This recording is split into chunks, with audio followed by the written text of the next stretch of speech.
अरे अरे काला भवरवा कालीन तोरी जतिया कालीन तोरी जतिया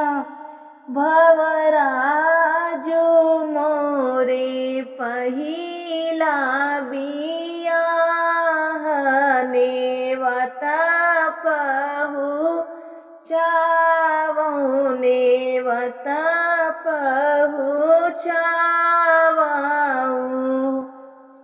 नेवतऊ अरिगन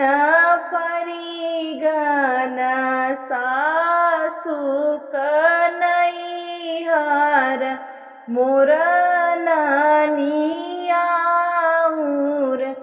भवरायक जीनी नेवत्यो बीरन भैया जेना से मैं रूसली जेना से मैं रूसली आई गए अरिगन परिगन सासु के नैहर मोर नानियाऊर भवरायक नाही आवै बीरन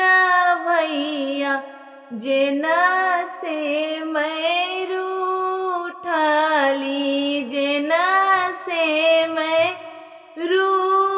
रूसली भवरायक नाही आए बीरन भैया जेना से मैं रूसली जेना से मैं रूसली सासु भेटई आपन भैया जेठानी बीरन भैया जेठानी बीरन भैया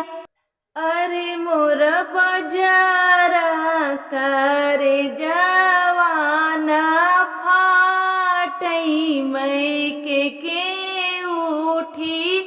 भेटऊँ मैं के उठी भेटऊँ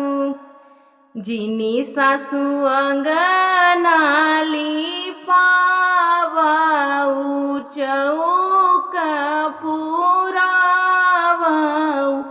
चौक पुरावाऊ सासु हम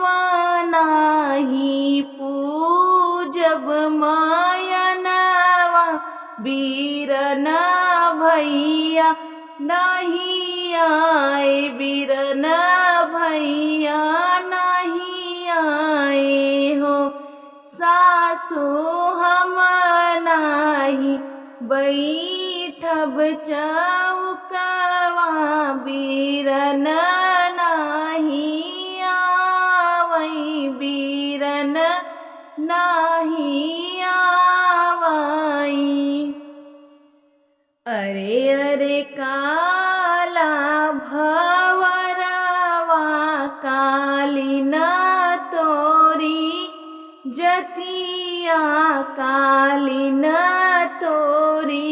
जतिया भवरा फिर से नेवता पहुँचावऊ बीरन भैया आवै बीरन भैया आवै छुछी छुछी गगरी भरावै तलुगरी रंगावै तलुगरी रंगावै सासु फिर से नेवता भेजवावो बीरन भैया आवै बीरन भैया आ अरे अरे काला भवरवा कालीन तोरी जतिया कालीन तोरी जतिया भवरा फिर से नेवत पहुँचावो बहुआ जी के नैहर बहुआ जी के नैहर दुअर नेवते भैया ओ बारी भौजी रानी ओ बारी भौजी रानी भवरा गुल्ली डंडा खेलता भतीजवा तीनहु दल उतरई तीनहु जने आवई हो अंगना बटोरत चेरियात बाबा लौड़ियात बाबा का लौड़िया चेरिया देखिया वो भैया का डगरिया के तनी दूर बाटन के तनी दूर बाटन आगे आगे आवई घिऊ गागर चुनरी गहावर चुनरी गहावर रानी लीले घोड़ा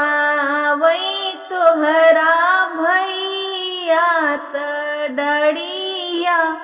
भौजी रानी डड़िया भौजी रानी रानी लीले घोड़ा वही तोहरा भैया त डड़िया भौजी रानी कहवा उतारूं घिऊ गागर चुनरी गहावर चुनरी गहावर सासू कहवा बैठावो बीरन भैया कहवा भौजी रानी कहवा भौजी रानी दुअरे उतारूं घिऊ गागर चुनरी गहावर चुनरी गहावर बहुअर मड़ई बैठावो बीरन भैया कोहबर भौजी रानी कोहबर भौजी रानी अब सासु अंगना लिपावो चौक पूर वावो चौक पूर वावो सासु अब हम पूजबै मयनवा बीरन भैया वे बीरन भैया गए सासु अब हम बैठब चौक पर बीरन भैया आयन बीरन भैया